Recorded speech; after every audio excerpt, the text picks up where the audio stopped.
நம்ம இப்போ இந்த வீடியோ என்ன பார்க்க போகிறோம் அப்படின்னா 6th ஓல்டு தமிழ் இருக்குது பார்த்திங்களா, அதில் இயல் 1 அதோட எக்ஸ்ப்ளனேஷன்ஸ் பார்க்கலாம். அதுக்கு முன்னாடி நம்ம அட்வான்ஸ் தமிழுக்கு நம்ம போட்டிருக்கோம்.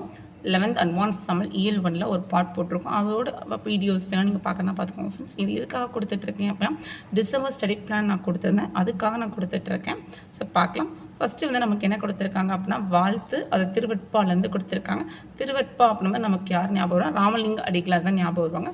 பாடல் வரி நல்லா பார்த்துக்கோங்க ஃப்ரெண்ட்ஸ். பாருங்கள், கண்ணில் கலந்தான் கருத்தில் கலந்தான் என் எண்ணில் கலந்தே இருக்கின்றான், பண்ணில் கலந்தான் என் பாட்டில் கலந்தான் உயிரில் கலந்தான் கருணை கலந்து அப்படின்னு. ஸோ இதில் என்ன இருக்குது? எல்லாத்துலேயுமே இறைவன் கலந்து இருக்காங்க. என்னோட கண்ணில் இருக்காங்க, என்னோட எண்ணத்தில் இருக்காங்க, என்னோட சிந்தையில் இந்த மாதிரி எல்லாத்துலேயுமே இருக்காங்க, என்னோட உயிரில் இருக்காங்க. இந்த மாதிரி இறைவன் என்னில் ஃபுல்லாக இருக்காங்க அப்படின்ற மீனிங்கில் ராமலிங்க அடிகளார் சொல்லியிருக்காங்க. ஸோ பாடலோட பொருள் நமக்கு ரொம்ப இம்பார்ட்டன்ட் கிடையாது ஃப்ரெண்ட்ஸ். ஆனால் லைன் நல்லா பார்த்துக்கோங்க பாருங்கள், கண்ணில் எண்ணில் கலந்தான் கலந்தான் அப்படின்னு வருது. ஸோ இந்த மாதிரி பாடல் வரி கொடுத்தாங்க அப்படின்னா ராமலிங்க அடிகளார் பற்றி நம்ம பிவைக்கு நிறைய கொஷின்ஸ் கேட்டிருக்காங்க நமக்கு ஆல்ரெடி. ஸோ நமக்கு மேபி லைன்ஸ் கொடுத்து கேட்கறது கூட வாய்ப்பு இருக்குது. ஸோ நம்ம ஆசிரியர் குறிப்பு பார்க்கலாம். பொதுவாகவே நம்ம ஒரு பாடல் பார்த்தோம் அப்படின்னா ஒரு நூல் குறிப்பு, ஆசிரியர் குறிப்பு, அதுதான் மேக்ஸிமம் நம்ம பார்க்கணும். பாருங்கள், ராமலிங்க அடிகளார் வந்து என்ன அப்படின்னா திருவட்ப பிரகாச வள்ளலார் அப்படின்ற சிறப்பு பெயர் பெற்றிருக்காங்க. ஸோ அதோட சிறப்பு பெயர் என்ன பாருங்கள், சிறப்பு பெயர் வந்து திருவட்பிரகாச வள்ளலார் அப்படின்னு சொல்லியிருக்காங்க. சிறப்பு பெயர். அவர் எங்கே பிறந்திருக்காங்க அப்படின்னா மாவட்டம் வந்து கடலூர் மாவட்டத்தில் மருதூரில் பிறந்திருக்காங்க. ஸோ எங்கே பிறந்திருக்காங்க அப்படின்னா மருதூர், என்ன மாவட்டம்னா கடலூரில். அவங்க பெற்றோர் வந்து யார் அப்படின்னா ராமையா மற்றும் சின்னம்மாள் அப்படின்னு சொல்லி 2 பேர், அதாவது தாய் தகப்பனான்னு சொல்லுவாங்க பார்த்தீங்களா. ஸோ ராமையா மற்றும் சின்னம்மாள் அப்படின்னு சொல்லுவாங்க. சின்னை அம்மையார், அதாவது சின்னை அம்மையார் அப்படின்னு சொல்லியிருக்காங்க. நெக்ஸ்ட் வந்து அவரோட நூல்கள் பாருங்கள், ஜீவகாருண்ய ஒழுக்கம், மறுமுறை கண்ட வாசகம். ஆக்சுவலாக 2 நம்ம ரொம்ப ரொம்ப முக்கியம். அந்த நூல் நம்ம நிறைய இடத்துல பார்த்துருப்போம், ஜிஎஸ்ல கூட பார்த்துருப்போம் நம்ம. ஸோ ஜீவகாருண்ய ஒழுக்கம், மறுமுறை கண்ட வாசகம். ஸோ இதில் இம்பார்ட்டன்ட்னு பார்த்தோம் அப்படின்னா அவரோட சிறப்பு பெயர், அவர் எங்கே பிறந்தார், அவரோட பெற்றோர் பெயர் என்ன, அதுக்கப்புறம் நூல்கள்னு பார்த்தோம் அப்படின்னா ஜீவகாருண்ய ஒழுக்கம், மனுமுறை கண்ட வாசகம் அப்படின்றது. நெக்ஸ்ட் அவங்க பாடல் எல்லாத்தையும் எப்படி தலைப்பில் தொகுத்திருப்பாங்க அப்படின்னா திருவட்பா அப்படின்னு சொல்லி கொடுத்துருப்பாங்க. ஸோ திருவட்பா அப்படின்ற தலைப்பில் தான் அவங்க தொகுத்து கொடுத்துருக்காங்க அப்படின்னு சொல்கிறாங்க. அதுக்கப்புறம் வந்து அவர் ஒரு நெறியை வந்து வழங்கினாங்க. அது என்ன அப்படின்னா சமர சன்மார்க்க நெறி அப்படின்னு சொல்கிறாங்க. ஆக்சுவலாக வந்து அவங்க சமர சன்மார்க்க நெறி அதை தான் வந்து அவங்க வந்து பின்பற்றாங்க அப்படின்னு சொல்லி சொல்கிறாங்க. ஸோ இதுதான் ஃப்ரெண்ட்ஸ் நமக்கு ரொம்ப ரொம்ப இம்பார்ட்டன்ட். நெக்ஸ்ட் பாருங்க, அனைத்து மதங்களின் நல்லிணக்கத்திற்காக சன்மார்க்க சங்கத்தையும் பசி துயர் போக்கி மக்களுக்கு உணவளிக்க அறச்சாலை அமைத்தார் அப்படின்னு சொல்கிறாங்க பார்த்தீங்களா. ஸோ வந்து சன்மார்க்க சங்கம் வந்து எதுக்கு அப்படின்னா நல் எண்ணங்களை வந்து போதிக்கிறதுக்கும் எல்லா நல்ல எண்ணங்களும் இருக்கணுன்றதுக்காக. அதுக்கப்புறம் தவச்சாலை வந்து அதாவது அறச்சாலை இதுக்கப்புறம் உணவு அளிக்கிறதுக்காக பண்ணாங்க அப்படின்றது. நெக்ஸ்ட் வந்து அறிவு நெறி விளக்க ஞான சபையும் நிறுவினார். ஸோ மொத்தம் 3 பண்ணியிருக்காங்க. ஒன்று வந்து என்ன நல்லிணக்கத்திற்காக, அப்புறம் பசி போக்குறதுக்காக, அப்புறம் ஞான சபை எதுக்கு அப்படின்னா அறிவு நெறி வளர்க்குறதுக்கு. மொத்தம் 3 பண்ணியிருக்காங்க பாருங்கள். இது ரொம்ப ரொம்ப முக்கியம். வாடிய பயிரை கண்டபோதெல்லாம் வாடிய கருணை மனம் உடையவர் அப்படின்னா சொல்லுவாங்களா, வாடிய பயிரை கண்டபோதெல்லாம் நான் வாடினேன்னு சொன்னார் பார்த்தீங்களா. அது ரொம்ப ரொம்ப நமக்கு இம்பார்ட்டன்ட் அந்த லைன்ஸு. நெக்ஸ்ட் பாருங்க, இவர் அதான் பாருங்க, வடலூர்ல சத்திய தர்மசாலையில பசியால் வாடும் மக்களுக்கு சோறிட இவர் அன்று மூட்டிய அடுப்பு இன்றும் அணையாமல் தொடர்ந்து பசி தீர்த்து வருகிறது. ஸோ நமக்கு எங்கே இருக்குது அப்புறம் வடலூரில் இருக்குது சத்திய தர்மசாலை. சத்திய தர்மசாலை எங்கே இருக்குது அப்புறம் வடலூரில் இருக்குது அப்படின்னு சொல்கிறாங்க. ஸோ அவங்க வாழ்ந்த காலம் பாருங்கள் 23ல் பிறந்திருக்காங்க. 1823ல் பிறந்து 1874 வந்து மறைஞ்சிருக்காங்க.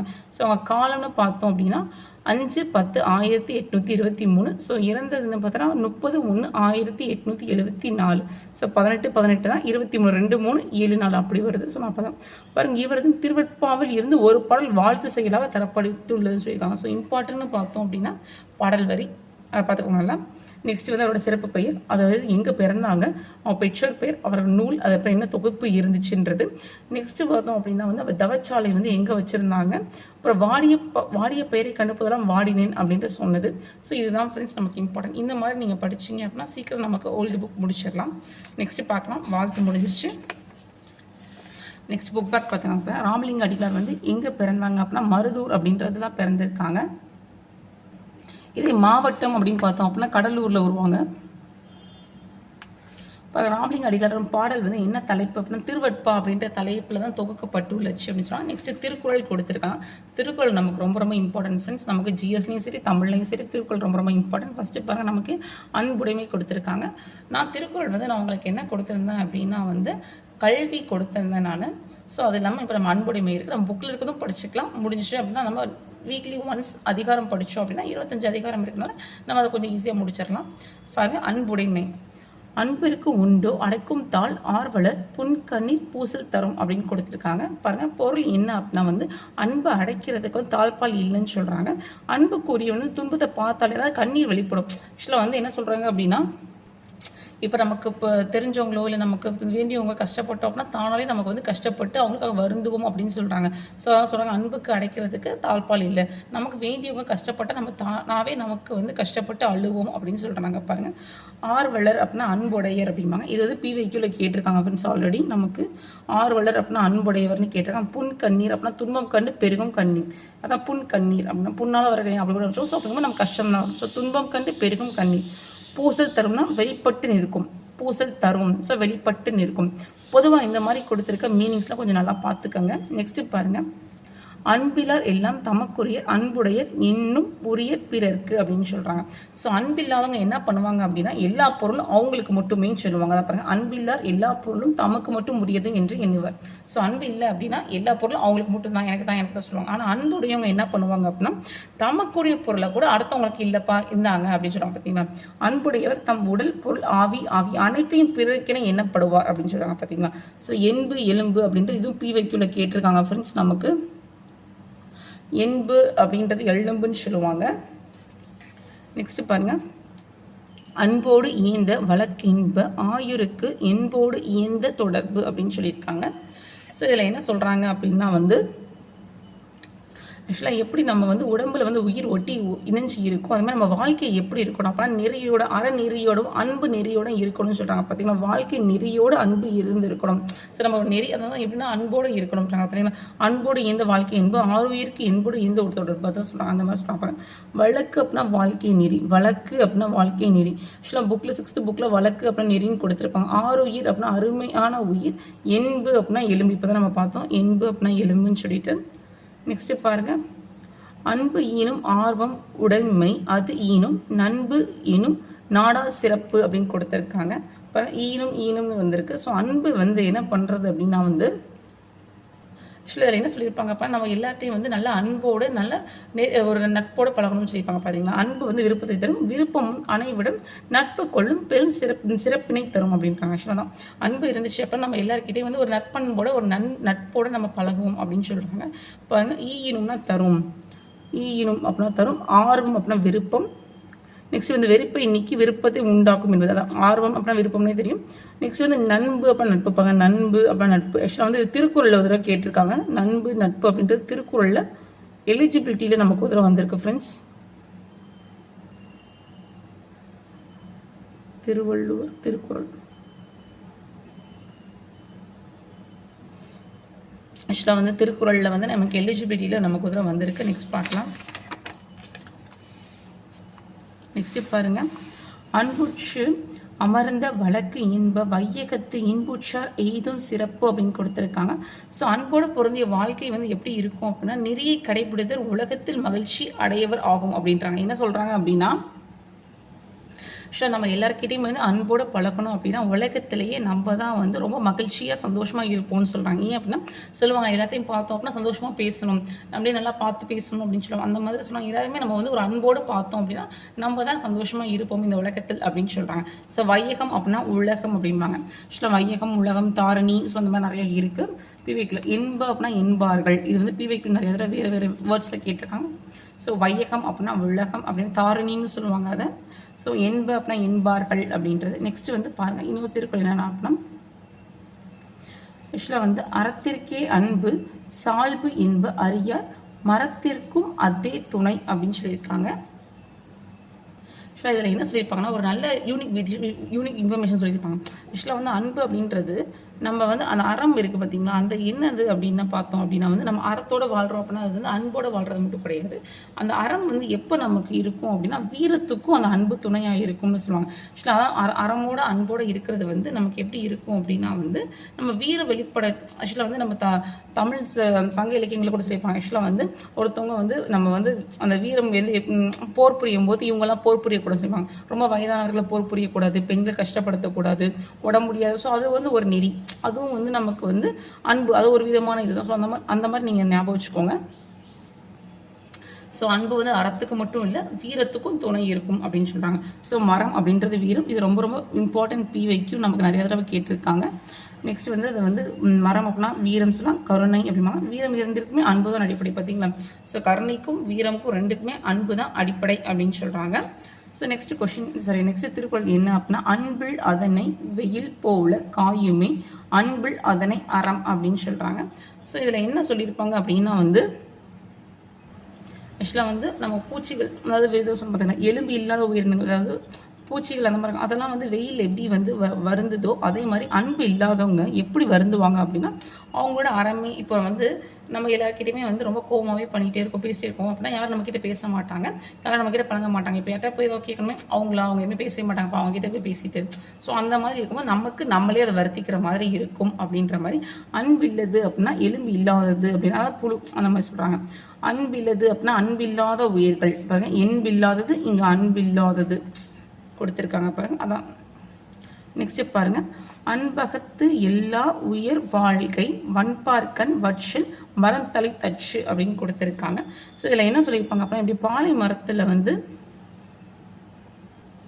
இப்போ பாலையில் வந்து ரொம்ப ஹீட்டாக இருக்கும், நமக்கு பாலைலாம் டெசர்ட் தானே. ஸோ அங்கே ரொம்ப ஹீட்டாக இருக்கும், அங்கே வந்து மரம்லாம் வந்து எல்லாம் க்ரீனியாக இருக்கும், அப்படி ரொம்ப கஷ்டப்பட்டு வாடி ஒரு மாதிரி இருக்கும். அதே மாதிரி நம்ம வந்து சந்தோஷம் வந்து எப்படி நம்ம வாழ்க்கையில் இல்லாமல் போகும் அப்படின்னா அன்பே இல்லாமல் இருந்தால் சந்தோஷம் இருக்காது நம்ம வாழ்க்கையில், நம்மளும் வந்து வெறுமையாக இருப்போம் அப்படின்ற மாதிரி சொல்லுவாங்க. இங்கே பாருங்கள், அன்பகத்து அப்படின்றது எப்படி பிரிச்சிருக்காங்கன்னா அன்பு அகத்து கூட்டல் இல்லா, அன்பகத்து இல்லா. ஆக்சுவலாக இந்த மாதிரி பிரித்து எழுதுக நீங்கள் கொடுத்தாங்க அப்படின்னா கொஞ்சம் நல்லா பார்த்துக்கோங்க ஃப்ரெண்ட்ஸ். ஏன்னா இப்படி கூட கொடுத்து கேட்கலாம். ஏன்னா இந்த மாதிரி தான் இப்போ நம்ம குரூப் 2ல் 12th ஓல்டு புக்கில் இந்த மாதிரி ஒரு பிரித்து எழுதுக 500 நினைக்கிறேன், சம்திங் ஆமாம் 500 தான் நினைக்கிறேன். ஸோ அதுலேருந்து இந்த மாதிரி ஒரு பிரித்தெழுது கேட்டிருந்தாங்க நமக்கு. ஸோ இந்த மாதிரி பிரித்தெழுதுகள் இப்படி கொடுத்துருந்தாங்க அப்படின்னா கொஞ்சம் நல்லா பார்த்துக்கோங்க. அன்பு கூட்டல் அகத்து கூட்டல் இல்லா அப்படின்னு. ஸோ அது என்ன அப்படின்னா அன்பு உள்ளத்தில் இல்லாத அப்படின்னு. வன்பார்க்கன்னா வன்பால் கூட்டல் கண், ஸோ அதுதான் பாலை நிலத்தில் இருக்குது அப்படிம்பாங்க. தளி தச்சு அப்படின்னா தளிர் கூட்டல் அச்சு. ஸோ பார்த்தா மொத்தம் 3 கொடுத்துருக்காங்க. ஸோ வட்சல் மரம்னா வாடிய மரம் அப்படின்றது. ஸோ பிரித்தெழுது கூட கொஞ்சம் நல்லா பார்த்துக்கோங்க, இந்த மாதிரி கொடுத்துருக்காது. நெக்ஸ்ட்டு பாருங்கள், 9வது திருக்குறள் என்ன அப்படின்னா வந்து புறத்துறப்பு எல்லாம் எவன் செய்யும் யாக்கை அகத்துறப்பு அன்பில்லாதற்கு அப்படின்னு கொடுத்துருக்காங்க. ஸோ நெஞ்சில் அன்பு இல்லை அப்படின்னா வந்து எப்படி இருக்கும் அப்படின்னா ஆக்சுவலாக வந்து நமக்கு வந்து அஃபெக்ஷனே இல்லை, நமக்கு வந்து அன்பே இல்லை அப்படின்னா நம்மளோட உடல் உறுப்பு எந்த பயனும் கிடையாது அப்படின்ற மாதிரி சொல்லுவாங்க. ஏன்னா அதான் பார்த்தீங்கன்னா புறத்துறுப்பு அகத்துறுப்பு. ஸோ சொல்லுவாங்க மனசு வந்து சுத்தமாக இருக்கணும், நல்லதாக இருக்கணும், நல்லதே நினைக்கணும் அப்படின்னு சொல்கிறாங்க பார்த்தீங்கன்னா அந்த மாதிரி தான். ஸோ அந்த மாதிரி இருந்தால் தான் நம்மளோட கை கால் அது கூட நமக்கு வந்து பயன் தரும் அப்படின்னு சொல்கிறாங்க. பாருங்கள், புறத்துறப்பு அப்படின்னா உடல் உறுப்புகள், எவன் செய்யும்னா என்ன பயன் பாருங்கள், எவன் செய்யும் அப்படின்னா என்ன பயன் அப்படின்னா அகத்துறுப்புனா மனதில் உறுப்பு அன்பு இருக்கணும், அடுத்தவங்களே கருணை இருக்கணும் அப்படின்றது தான். நெக்ஸ்ட்டு பாருங்கள், லாஸ்ட் திருக்குறள் அன்பின் வலியது உயிர் நிலை அதிலாருக்கு என் தோல் போர்த்திய உடம்பு அப்படின்னு சொல்கிறாங்க. ஸோ அன்பு செய்கிறத வந்து உடலில் வந்து என்ன சொல்கிறாங்க அப்படின்னா ஆக்சுவலாக ஒரு மனுஷன் வந்து அன்போடு இருக்கணும், அடுத்தவங்கள்ட்ட நல்லா பேசி பழகணும், அப்படி இருந்தால் தான் அவங்க வந்து உயிரோடு இருக்கிற மனிதர் அப்படின்னு சொல்கிறாங்க. அப்படி அன்பு இல்லாமல் வெறுப்பை மட்டுமே காமிச்சிட்டு அந்த மாதிரி இருந்தவங்க அப்படின்னா ஜஸ்ட் தோளால் எலும்பால் ஆனப்பட்ட உடம்பாக மட்டும்தான் கருதப்படும், உயிர் இல்லாத மனிதராக இருப்பாங்க அப்படின்னு சொல்கிறாங்க. ஸோ அதுதான் பாருங்கள், அன்பின் வலியது உயர்நிலை. ஸோ அன்பு தான் உயர்நிலை அப்படின்னு சொல்கிறாங்க. அந்த மாதிரி இல்லாமல் இருந்தோம் அப்படின்னா ஜஸ்ட் நம்ம வந்து எலும்பாலும் தோளாலும் செய்யப்பட்ட மனிதர்களாக தான் இருப்போம், உயிர் இல்லாமல் அப்படின்னு சொல்லியிருக்காங்க. இதுதான் ஃப்ரெண்ட்ஸ் திருக்குறள். நமக்கு இதில் ரொம்ப இம்பார்ட்டன்ட் என்ன அப்படின்னா ஆசிரியர் குறிப்பு. ஸோ நமக்கு எல்லாமே தெரியும் திருக்குறள் எழுதினது யார் அப்படின்னா திருவள்ளுவர் அப்படின்னு சொல்லுவாங்க. அவரோட காலம் வந்து கிமு 31ஆம் நூற்றாண்டு. நல்லா பார்த்துக்கோங்க ஃப்ரெண்ட்ஸ், கிபி கிடையாது, கிமு 31ஆம் நூற்றாண்டு அப்படின்னு சொல்லுவாங்க. அது வந்து அவரோட ஆண்டு கணக்கிடப்படுறது அப்படின்னா வந்து நம்ம இப்போ வந்து எந்த வருஷம் இப்போ நம்ம 2024 இருக்கோம் அப்படின்னா +31 ஆட் பண்ணிக்கணும். ஸோ வந்து இதான் வந்து திருவள்ளுவர் ஆண்டு கணக்கு வந்து கணக்கு பண்ணுறது அப்படின்னு சொல்லுவாங்க. ஸோ இதெல்லாம் முன்னாடி ஒரு கொஸ்டினாகவே கேட்டுட்டு இருந்தாங்க. ஸோ பாருங்கள், இவருடைய ஊர் இவரோட ஊரோ இவரோட பெற்றோர் பெயர் அதெல்லாம் வந்து சரியாக நமக்கு கிடைக்கல அப்படின்னு சொல்லியிருக்காங்க. ஆனால் பட் இவர் எந்த பெயரெல்லாம் போட்டுச்சாங்க அப்படின்னா சென்னா போதர், தெய்வப்புலவர், நாயனார் அப்படின்னு சொல்லியிருக்காங்க. அவருக்கு நிறைய சிறப்பு பெயர்கள் இருக்குது, அதான் சொல்லியிருக்காங்க. சென்னா போதர், தெய்வப்புலவர், நாயனார் அப்படிம்பாங்க. இது திருக்குறள் அப்படின்னா பொதுமறை அப்படின்னு சொல்லுவோம், அதான் சொன்னேன். அதுக்கப்புறம் பாருங்கள் நூல் குறிப்பு கொடுத்துருக்காங்க. ஸோ அந்த நூல் வந்து எப்படி பிரிக்கப்பட முப்பெரும் பிரிவுகள் அப்படின்னா அறம், பொருள், இன்பம் அப்படின்னு சொல்லுவாங்க. அறத்துப்பால், பொருள்பால், இன்பத்துப்பால் அப்படின்னு சொல்லி 3 பிரிவுகள் இருக்குது அப்படின்னு சொல்கிறாங்க. இதே வந்து மொத்தம் குறள் வந்து 1330 குறள் இருக்குது. அதிகாரம் வந்து 133 அதிகாரம். ஏன் அப்படின்னா ஒரு அதிகாரத்துக்கு 10 திருக்குறள் இருக்கும். ஸோ 10 × 133 வந்து 1330 திருக்குறள். ஸோ அதிகாரம் இது திருக்குறள் பாருங்கள் 10 குறள் இருக்குன்னு சொல்லியிருக்காங்க. ஸோ இது எதில் இருக்கும் அப்படின்னா 15 கீழ்கணக்கு நூல்களில் வரும். ஆக்சுவலாக ஏன் அப்படின்னா 15 கீழ்கணக்கு நூல்கள் 15 மேல்கணக்கு நூல்கள்னு படிப்போம். 15 மேல்கணக்கு நூல்கள் வந்து 8 தொகையும் 10 பாட்டு சேர்ந்தால் 15 மேல்கணக்கு நூல்கள்னு சொல்லுவாங்க. ஸோ இது 15 கீழ்கணக்கு நூல்கள் தான். ஸோ இது என்ன சொல்லுவாங்க அப்படின்னு முப்பால், பொதுமறை, தமிழ்மறை அப்படின்னு சொல்கிறாங்க. அது இல்லாமல் ரொம்ப ரொம்ப யூனிக்காக வந்து உலக பொதுமறை அப்படின்னு சொல்லுவாங்க. ஸோ திருக்குறளை பாருங்கள் உலக பொதுமறைன்னு சொல்லுவாங்க, பொதுமறை, முப்பால், அதுக்கப்புறம் தமிழ் மறை அப்படின்றாங்க. ஸோ நமக்கு வந்து என்ன கொடுத்துருக்காங்க அப்படின்னா அன்புடைமை கொடுத்துருக்காங்க. நமக்கு சில இங்கே வந்து நமக்கு வந்து அன்புடைமை தான் கொடுத்துருக்காங்க, வேறு ஒன்றும் இல்லை ஃப்ரெண்ட்ஸ். இவ்வளோ தான் இம்பார்ட்டன்ஸ். நெக்ஸ்ட் வந்து நமக்கு வந்து புக் பேக் இருக்கா. ஸோ திருக்குறள் நமக்கு தெரியும், திருக்குறள் இயற்றியது வந்து திருவள்ளுவர் அப்படின்னு தெரியும். திருக்குறள் வந்து 3 பிரிவாக கூட அறம், பொருள், இன்பம் அப்படின்னு சொல்லி, அறத்துப்பால், பொருள்பால், இன்பத்துப்பால் அப்படின்னு சொல்லி. ஸோ திருக்குறள் வந்து உலக பொதுமறை அப்படின்னு சொல்லி போட்டுருவாங்க. ஸோ திருக்குறளில் வந்து எத்தனை அதிகாரம் இருக்குது அப்படின்னா 133 அதிகாரம் இருக்குது. இதே குறள் அப்படின்னா 1330 திருக்குறள் இருக்குது. திருக்குறள் அப்படிங்கும்போது 15 கீழ்கணக்கு நூல்கள் வரும். 8 தொகையும் 10 பாட்டு சேர்ந்து தான் 15 மேல்கணக்கு நூல்கள்னு சொல்லுவாங்க. ஸோ வந்து விடுபட்ட அப்புறம் அன்பிலர் எல்லாம் தமக்குரியர் அன்புடையர் என்றும் உரியர் பிறருக்கு அப்படிம்பாங்க. நெக்ஸ்ட் திருக்குறள் பாருங்க, என்பில் அதனை வெயில் போல காயுமே அன்பில் அதனை அறம். மேக்ஸிமம் விடுபட்ட திருக்குறளை கொஞ்சம் பார்த்துப்போம் ஃப்ரெண்ட்ஸ். இந்த அப்படியே கொஸ்டினாக கேட்கறது கூட நமக்கு வாய்ப்பு இருக்குது. நெக்ஸ்ட் வந்து தமிழ் தாத்தா உ.வே.சா அவர்கள் பற்றி கொடுத்துருக்காங்க. ஃபர்ஸ்ட் ஃபுல்லாக நமக்கு வந்து இன்ட்ரொடக்ஷன்ஸை மட்டும் தான் இருக்கும். நம்ம வந்து மெயின் திங்ஸ் மட்டும் பார்க்கலாம். ஏன் அப்படின்னா இவர் வந்து ஒரு இடத்துக்கு போவாங்க, ஒரு ஓலைச்சுடி தேடி. அவங்க வந்து அலோவ் பண்ண மாட்டாங்க. இவர் அப்படி இருந்தும் கஷ்டப்பட்டு போய் பெர்மிஷன்லாம் கேட்டு அந்த ஓலைச்சுடி போய் பார்க்க போவாங்க. அதுதான் இங்கே கொடுத்துருப்பாங்க ஃபஸ்ட் பேஜ் ஃபுல்லாக. மேக்ஸிமம் இதில் வந்து நமக்கு எதுவும் இம்பார்ட்டன்ட் இல்லை, இம்பார்ட்டன்ஸ் மட்டும் பார்க்கலாம் நம்ம. ஸோ பாருங்கள், ஆக்சுவலாக வந்து இங்கே தான் வந்து இன்ட்ரொடக்ஷன் உ.வே. சுவாமிநாதன் கொடுத்துருக்காங்க பாருங்களா. ஸோ இந்த ஒரு பேராமட்டை நான் ரீட் படிக்கலாம் பாருங்கள். வீட்டுக்காரர் நீராடிய பின் ஓலைச்சுடிகளை ஆற்றில் விட்டு சென்றார். அவர் விட்டு சென்ற ஓலைச்சுடிகளை அப்பெரியவர் தேடி எடுத்தார். அவற்றில் இருந்த ஈரத்தை தன் வேட்டியால் துடைத்தார். அங்கே சுவடிகளை வாசிக்க தொடங்கினார். அவர் கண்களில் கண்ணீர் பெருகியது. அவர் தேடி தேடி அலைந்த அருந்தமிழ் இலக்கியங்கள் சில அச்சுடிகள் இருந்தது. இந்த நிகழ்வை இன்று ஈரோடு மாவட்டத்தில் உள்ள கொடுமுடி என்னும் ஊரில் நடைபெறும். பார்த்தீங்களா. ஸோ வந்து உ.வே.சா எங்கே போயிருக்காங்க அப்படின்னா ஈரோடு மாவட்டம் கொடுமுடி. ஸோ இந்த மாதிரி வந்து கேட்கலாம் கொஸ்டின். எப்படி கேட்பாங்க அப்படின்னா வந்து உ.வே.சா அவர்கள் வந்து ஓலைச்சுடியை தேடி போகிற இடம் என்ன அப்படின்னா ஈரோடு மாவட்டம் கொடுமுடி. அங்கே தான் போயிருக்காங்க. அங்கே தான் கஷ்டப்பட்டு அவங்களுக்கு அந்த ஓலைச்சுடி கிடச்சிருக்கு. ஸோ ஓலைச்சுடி வந்து பாருங்கள் ஓலைக்கு ஓலைச்சுடி அப்படின்ற பேர் வந்து இருக்குது அப்படின்னு சொல்கிறாங்க. ஸோ இதெல்லாம் நமக்கு அவ்வளோக்கா இம்பார்ட்டன்ட் ரெஃபரன்ஸ். நம்ம இங்கே பார்க்கலாம். ஆக்சுவலாக அவங்க வந்து ஒரு இது அச்சிடணும் அப்படின்னா பிழை இல்லாமல் இருக்கணும்னு சொல்லி பல முறை தேடி தேடி ரொம்ப வந்து ரிசர்ச் பண்ணி தான். இப்போ வந்து நம்மளாம் தீசிஸ்லாம் போடுவாங்க தெரியுமா நம்ம இதில். ஸோ நம்ம விக்கிபீடியாவில் ஏதாவது நம்ம போய் தீசிஸ்லாம் பார்க்கலாம். அதெல்லாம் வந்து நிறையா அவங்க ரிசர்ச் பண்ணி நிறையா வந்து இதெல்லாம் பண்ணி தானே அவங்க தீசிஸ் போகிறோம். அந்த மாதிரி இவங்களும் வந்து ஓலைச்சுடியில் வந்து பிரிண்ட் பண்ணுறதுக்கு முன்னாடி அதாவது அந்த அச்சு இது பண்ணும்போது ஓலைச்சுடியெலாம் தேடி கண்டுபிடிச்சி பிழையே இல்லாமல் தான் நம்ம வந்து அச்சிடணும் அப்படின்னு சொல்லி ரொம்ப அரும்பாடுபட்டாங்க தமிழ் பணிக்காக. ஸோ அதுதான் இங்கே கொடுத்துருப்பாங்க.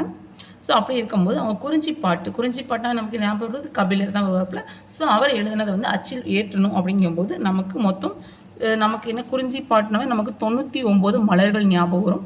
அதில் 96 மலர்கள் தான் கிளியராக இருந்துச்சு. 3 மலர்கள் கிளியராக இல்லைன்றதுக்காக அதுக்காக தேடி தேடி தேடி தேடி கிளியராக வந்து நம்ம கிடைக்கணும் அப்படின்னு சொல்லி தேடி இருப்பாங்க பாருங்கள்.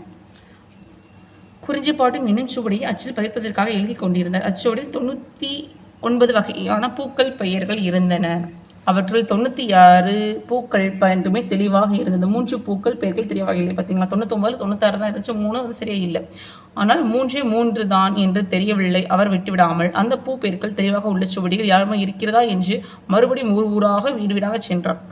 ஸோ பாருங்கள் இதான் தெரியுது. இந்த மாதிரி தான் அவரோட தமிழ் ஆர்வம் எப்படி இருந்திருக்குன்றதை பாருங்கள் ஃப்ரெண்ட்ஸ். இதுதான் நான் சொல்கிறேன். ஸோ குறிஞ்சி பாட்டு அப்படின்னா கபிலர் எழுதியிருப்பார், நமக்கு தெரியும். அது என்ன 10 பாட்டு அப்படின்றது ஒன்றுல ஒன்று வரும். ஸோ பல நாட்கள் கழித்து தான் வந்து அவர் வந்து என்ன பண்ணாங்க அப்படின்னா வந்து அந்த இதுக்கே போனாங்க. அந்த பூவோட சுவடி ஒன்று கிடச்சிச்சு, அதை வச்சு தான் அவங்க அச்சு கொடுத்தாங்க. ஸோ அரைக்குறையாக வந்து எதுவுமே செய்யாமல் இருந்தனால தான் நம்ம வந்து அவரோட வாழ்நாள் ஃபுல் அப்படி ஓய்வே இல்லாமல் தமிழுக்காக அர்ப்பணி கொடுத்தனால நம்ம தமிழ் தாத்தா அப்படின்னு அவர் அழைக்கிறோம். ஸோ பாருங்கள், ஓலைச்சுவடிகள் பாதுகாக்கப்பட்ட இடங்கள் அப்படின்னா கீழ் திசை சுவடிகள், அரசு ஆவண காப்பகம் சென்னையில், உலக தமிழ் ஆராய்ச்சி நிறுவனம் சென்னை, அப்புறம் சரஸ்வதி மஹால் தஞ்சாவூர், இந்த 4ல் மட்டும்தான் ஓலைச்சுவடிகள் பாதுகாப்பாக இருக்குது. இப்படி கூட கேட்கலாம். அப்புறம் இது ரொம்ப ரொம்ப நமக்கு இம்பார்ட்டன்ட். ஊவேசா பதிப்பித்த நூல்கள் அப்படின்னு பார்த்தோம் அப்படின்னா 8 தொகைக்கும் 10 பாட்டு பதிப்பிச்சிருக்காங்க.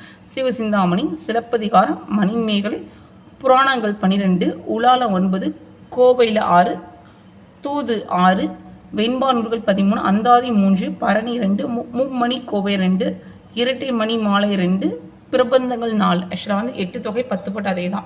ஸோ சீவ சிந்தாமணி, சிலப்பதிகாரம் ரெண்டுமே 5 இருக்கும். ஸோ 1 ஞாபகம் வச்சுக்கோங்க. மணிமேகலை அதுவும் 1 இதோட முடிச்சுக்கோங்க ஃப்ரெண்ட்ஸ். கொஞ்சம் அதுக்கப்புறம் என்ன அப்படின்னா புராணங்கள் நிறையா இருக்குது. ஸோ 12 புராணங்கள் அப்படின்னு எப்படி நான் வச்சுக்கலாம் அப்படின்னா, ஸோ புராணம்னா 1 அல்ல 2 அல்ல. ஸோ புராணம் 1 அல்ல 2 அல்ல. ஸோ 12. உலா அப்படிங்கும்போது 9 மணிக்கு தான் நைட்டு நம்ம எல்லாம் வாக்கிங் போகணும். உலா. ஸோ கோவை 6, தூது 6. ஸோ தூது கோவை 6 ஞாபகம் வச்சுக்கோங்க. ஸோ வெண்பா நூல்கள் 13. ஸோ இங்கே 3. பரணி, மும்மணி மாலை, மும்மணி கோவை, இரட்டை மணி மாலை எல்லாமே 2 வருது. ஸோ இது 3 வச்சுக்கோங்க ஃப்ரெண்ட்ஸ். அப்புறம் பிரபந்தங்கள், ஸோ பிறதெல்லாம் 2 போச்சு, மிச்சதெல்லாம் ஸோ 4 அந்த மாதிரி. ஸோ இதுதான் நமக்கு மெயின் மேட்ரு. இங்கே பார்க்கலாம் பாருங்கள். அவர் பிறந்த ஊர் வந்து திருவாரூர் மாவட்டத்தில் உள்ள உத்தமநாதபுரம் அப்படின்றாங்க. ஸோ அவங்க எங்கே இருக்காங்க? திருவாரூர் மாவட்டத்தில் இருக்காங்க. உத்தமநாதபுரம் அப்படின்றதுலாம் அவங்க பிறந்திருக்காங்க. அவரோட இயற்பெயர் என்ன அப்படின்னா வேங்கட ரத்தினம். ஸோ பாருங்கள், அவர் இயற்பெயர் ஏன்னா மேக்ஸிமம் நிறைய பேர் இயற்பெயர் கேட்பாங்க நமக்கு PYQவில். ஸோ அவரோட இயற்பெயர் வந்து வேங்கட ரத்தினம். அவர் ஆசிரியர் தான் அவருக்கு பேர் வச்சுருந்தாங்க. என்ன அப்படின்னா சுவாமிநாதன் அப்படின்னு வச்சது. அவரோட ஆசிரியர் பேர் என்ன அப்படின்னா மகாவித்வான் மீனாட்சி சுந்தரனார். அவர் தான் வந்து அவரோட ஆசிரியர். ஸோ இதை இம்பார்ட்டன்ட் என்ன அப்படின்னா அவர் எங்கே பிறந்தார், அவரோட இயற்பெயர் என்ன அப்படின்னா வேங்கட ரத்தினம், அவரோட ஆசிரியர் பேர் என்ன அப்படின்னா மகாவித்வான் மீனாட்சி சுந்தரனார். அவருக்கு பேர் வச்சாரு. ஆசிரியர் வந்து தான் சுவாமிநாதன் அப்படின்னு பேர் வச்சாரு. அதனால தான் அவர் பாருங்க, அவர் எப்படி பேர் வச்சுக்கிட்டு உத்தமநாதபுரம் வேங்கட சுவாமிரப்பின் மகனால் சாமிநாதன் எப்படி சொல்லிருக்கவே ஊவேசா. பாருங்க, ஊவேசா எப்படி அந்த காலத்தில் எவ்வளோ யோசிச்சு வச்சுருக்காங்க பார்த்தீங்களா. இனிஷியலு அப்படி ஊவேசா அப்படின்னு ஷார்ட் பண்ணி இனிஷியல் வச்சுருக்காங்க பாருங்கள். ஸோ வந்து அப்படி தான் கூடலாம். அதுக்கப்புறம் அவரோட பிறந்ததுன்னு பார்த்தோம் அப்படின்னா 1855 பிறந்திருக்காங்க. இது ஒரு தடவை PYQவில் கேட்டிருக்காங்க ஃப்ரெண்ட்ஸ் நமக்கு, அவர் எப்போ பிறந்திருக்காருன்னு சொல்லிட்டு. இது அவங்க எப்போ இறந்தாங்க, இயற்கை எழுதினாங்க அப்படின்னா 1942 நியர்லி வந்து அவங்க சுதந்திரம் வாங்குற கொஞ்சம் முன்னாடி இறந்துருக்காங்க. 1947 அப்போ 1942 இறந்துருக்காங்க. ஸோ பாருங்கள், 1855 1942 அப்படின்றது இது ரொம்ப ரொம்ப இம்பார்ட்டன்ட் நமக்கு. தம் வாழ்க்கை வரலாற்றை ஆனந்த விகடன் இதழில் தொடராக எழுதியது என் சரிதம். இது ரொம்ப ரொம்ப இம்பார்ட்டன்ட் நமக்கு. PYQவில் எனக்கு தெரிஞ்சு 3 டைம்ஸ்க்கு மேலே கேட்டிருக்காங்க ஃப்ரெண்ட்ஸ். 2 விதமாக கேட்டிருக்காங்க. ஒன்று வந்து அவரோட வாழ்க்கை வரலாறு என்னன்னு கேட்டிருப்பாங்க, என் சரிதம். அது வந்து எந்த இதழில் வந்துச்சு, ஆனந்த விகடன். 2மே நமக்கு இம்பார்ட்டன்ட். நெக்ஸ்ட் பாருங்கள், அவர் தொடங்கிய தமிழ் பணி இன்றும் முழுமையாக அடையவில்லை. அவருடைய பேர் அது அவ்வளோ. நெக்ஸ்ட் சிறப்பு குறிப்புகள் பார்க்கலாம் பாருங்கள். ஊவேசா நினைவு இல்லம் அது எங்கே இருக்குன்னா அவர் பிறந்த ஊரில் இருக்குது நினைவு இல்லம். அதுக்கப்புறம் நடுவண் அரசு எப்போ தபால் தலை அப்படின்னா 2006 விட்டாங்க. இதுவுமே ஒரு PYQவில் ரொம்ப ரொம்ப ஓல்டு PYQ வந்திருக்கு. பாருங்கள், ஊவேசா அவர்கள் பேரில் 1942 நிறுவப்பட்ட டாக்டர் ஊவேசா நூல் நிலையம் இன்றும் சென்னையில் இருக்குது. ஸோ பாருங்கள், ஊவேசா நூலகம் எங்கே இருக்குன்னா 1942 சென்னையில் நிறுவப்பட்டிருக்கு அப்படின்னு சொல்கிறாங்க. நெக்ஸ்ட்டு வந்து ஊவேசா அவர்கள் தமிழ் பணிகளை வெளிநாட்டு அறிஞர் GU போப் நெக்ஸ்ட் வந்து சூலியல் வின்சோன் ஆகியோர்கள் பெரிதும் பாராட்டினர். ஸோ பாருங்கள், அவரோட அரும் பணியை வந்து ஃபாரினர்ஸ் கூட பாராட்டியிருக்காங்க. யாருன்னு GU போப், அதுக்கப்புறம் வின்சோன் 2 பேர் பாராட்டியிருக்காங்கன்றது. நெக்ஸ்ட் நடுவண் அரசு வந்து ஊவேசா அவர்களுக்கு 2006 தபால் தலை வந்து வெளியிட்டுச்சு அப்படின்றாங்க.